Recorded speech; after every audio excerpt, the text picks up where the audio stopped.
12월 20일 새벽기도를 시작하겠습니다. 찬송가 288장 한번 찬송하겠습니다. 찬송 288장 예수를 나의 구주 삼고.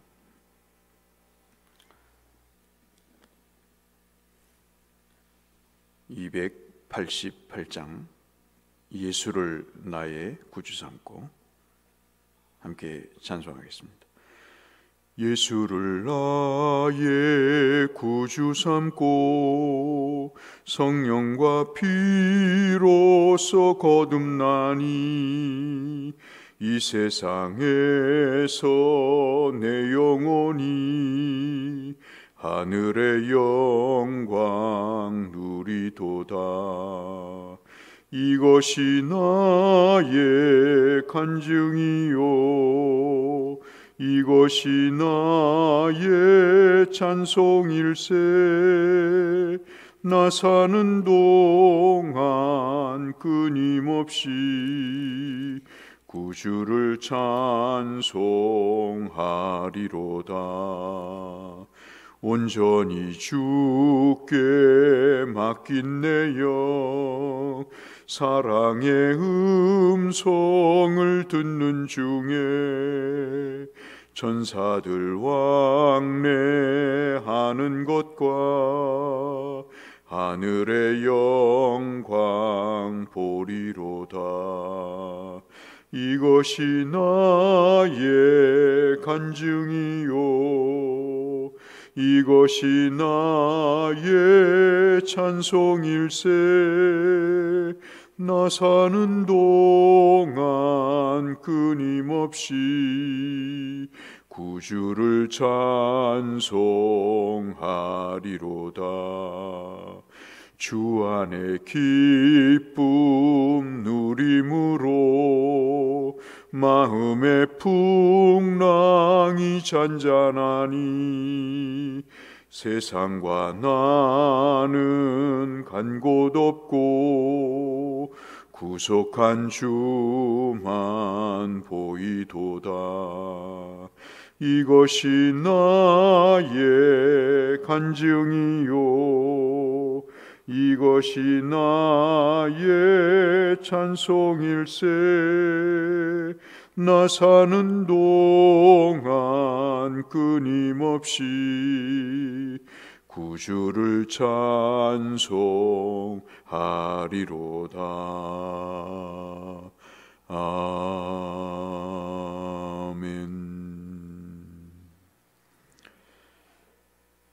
베드로전서 3장 8절에서 12절의 말씀을 이 아침 보겠습니다.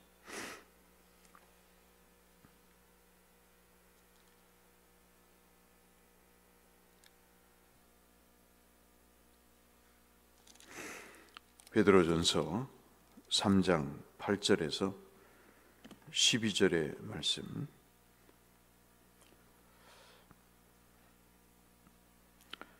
마지막으로 말하노니 너희가 다 마음을 같이하여 동정하며 형제를 사랑하며 불쌍히 여기며 겸손하며 악을 악으로 욕을 욕으로 갚지 말고 도리어 복을 빌라. 이를 위하여 너희가 부르심을 받았으니 이는 복을 이어받게 하려 하심이라. 그러므로 생명을 사랑하고 좋은 날 보기를 원하는 자는 혀를 금하여 악한 말을 그치고 그 입술로 거짓을 말하지 말고. 11절 12절 같이 읽겠습니다. 악에서 떠나 선을 행하고 화평을 구하며 그것을 따르라. 주의 눈은 의인을 향하시고 그의 귀는 의인의 간구에 기울이시되 주의 얼굴은 악행하는 자들을 대적하시느니라 하셨느니라. 아멘. 베드로 전서 후서는 여러분 잘 아시는 대로 극심한 고난에 있는 성도들에게 그 고난이 어떤 의미인가를 설명해 주는 대표적인 성경 중에 하나라고 볼 수 있겠습니다. 듣기 싫은 고난, 몸소 감당하기 어려운 그 고난을 베드로가 어떻게 이길 수 있는가? 산소망이신 예수 그리스도를 우리가 바라볼 때 그것이 이길 수 있는 것이 가능하다 하는 취지의 말씀을 하시면서 오히려 성도가 받는 고난은 영광스러운 결과를 낳게 되고 그것이 우리가 생각하는 그런 것과는 달리 오히려 축복이 됨을 말씀하시는 내용이 적어도 베드로 전서에 우리가 확인해 볼 수 있는 중요한 대목이라고 볼 수 있겠습니다. 3장의 말씀은 가정에서 성도들이 많이 고난을 받았던 것 같습니다. 예나 지금이나 늘 말씀드렸다시피 고난을 겪게 되는 것은 멀리 있는 사람이 아니라 가까운 사람이 무시하고 멸시하고 그것에 대해서 상처를 주고 아픔을 더하는 일이 비일비재했듯이 이때 당시에도 가정의 남편과 특히 남편 관계에 있어서 믿는 성도들의 아픔은 굉장히 컸던 것 같습니다.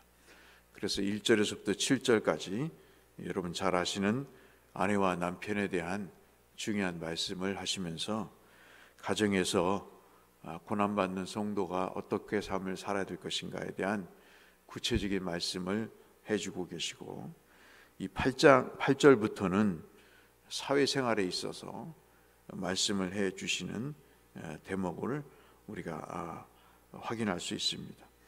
그 중에서 8절부터 12절 말씀은 오늘 우리가 베드로전서 1장부터 5장까지 성경 통독의 범위인데 이 하루를 사시면서 8절부터 9절에 나와 있는 사도 베드로가 이야기하는 6가지의 당부를 우리가 한번 눈여겨보면서 이것을 오늘 하루뿐만 아니라 연초에 사실 이런 것을 잘 인쇄를 해서 책상에 붙여놓고 이것을 실천하기 위해서 애를 쓴다면 참 귀한 사회생활과 성도로서의 삶을 살 수 있겠다는 그런 생각을 해보게 되는 것이죠.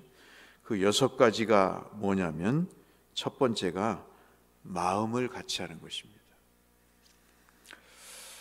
믿음 생활을 하면서 제 개인적으로 하나 느끼는 것은 말세가 되니까 사람들이 생각을 다 달리하는구나.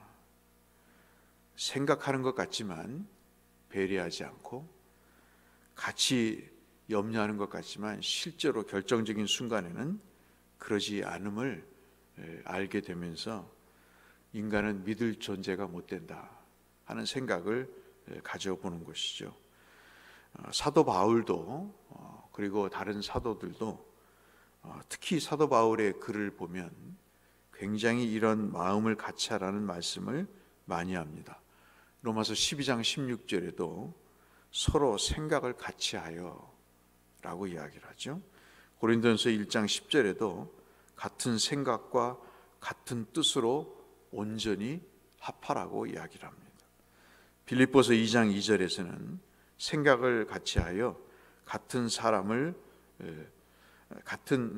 가지고 뜻을 합하여 한 생각을 품으라고 말씀을 하고 있습니다. 생각이 같아야 방향도 같겠죠.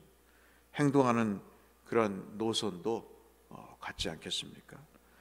참 우리가 이 말세에 필요한 것은 갈라지는 마음이 아니라 함께 일치되는 마음이 아닐까 싶습니다.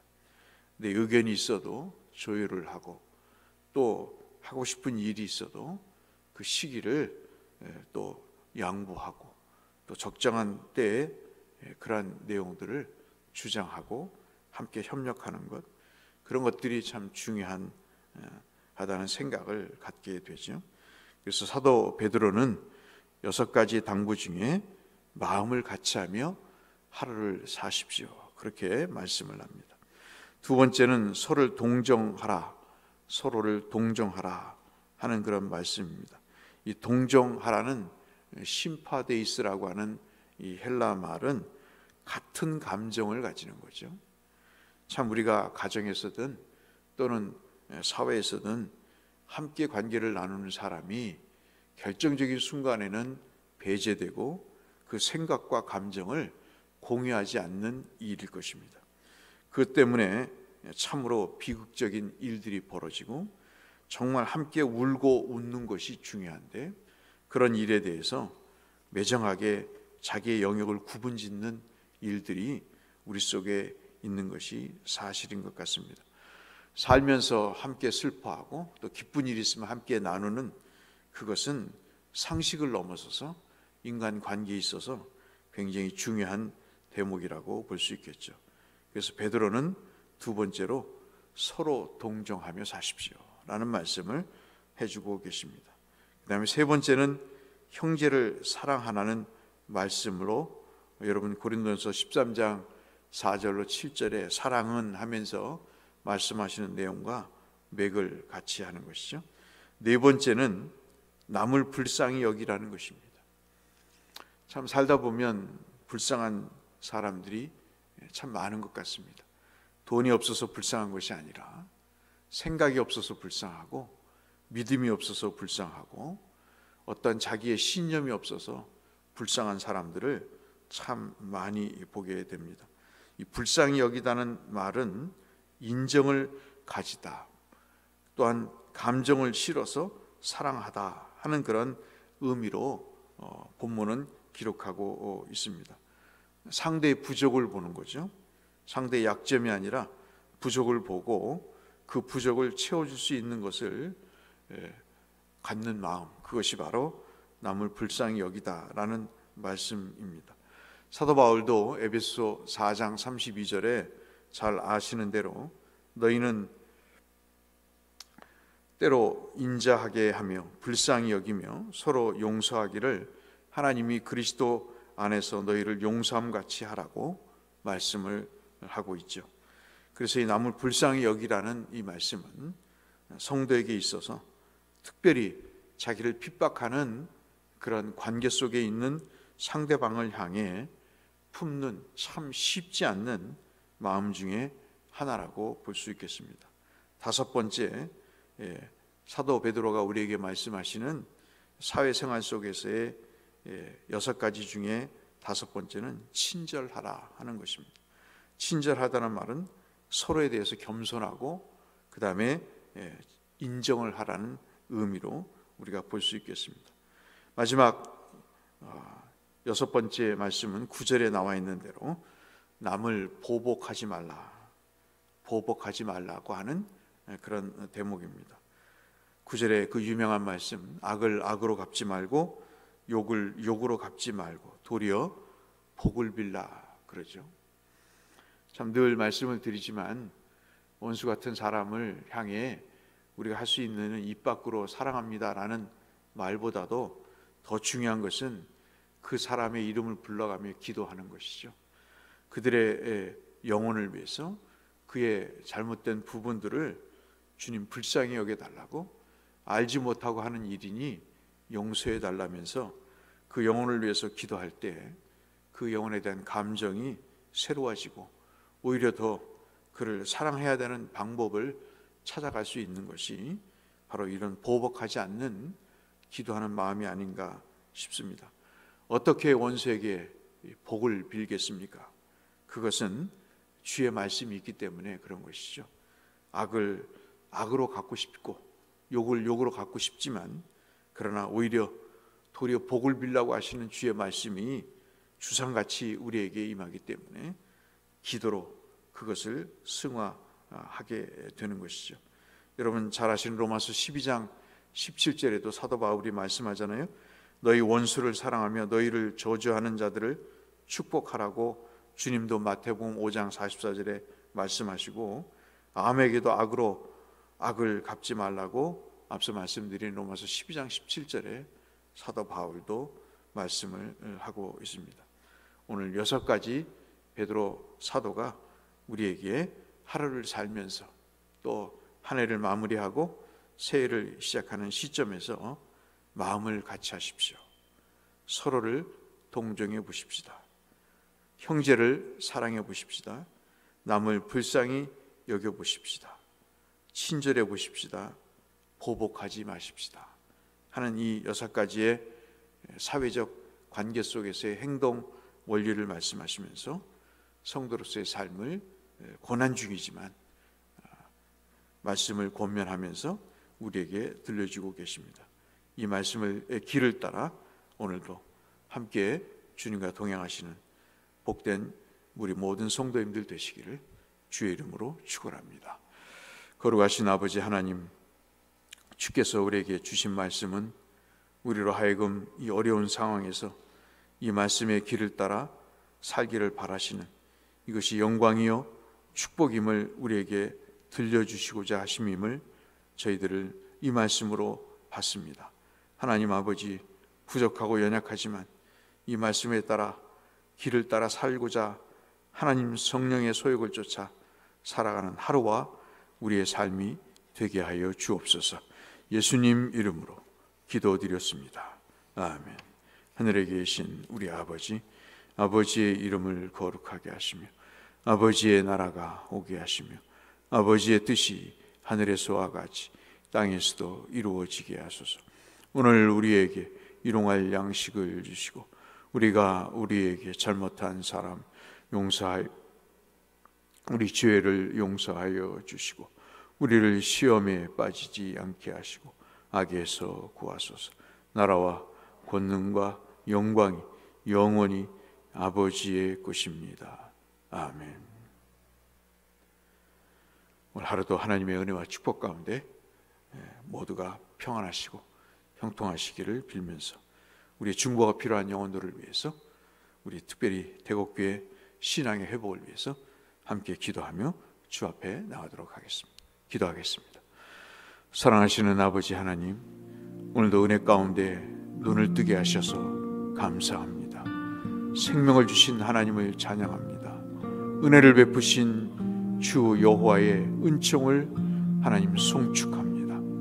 오늘도 아버지 하나님 주님 앞에 와 싸우니 주여 간구하는 내용들을 주께서 기름 부어서 주님 영화롭게 하시고 존귀하게 하셔서 하나님 우리의 기도의 씨앗이 아버지 뿌리를 내리고 싹을 내고 열매를 맺혀 나가야 될 그 영혼과 그 정황 속에 하나님 구체적으로 귀결될 수 있도록 결실할 수 있도록 은혜를 베풀어 주시옵소서.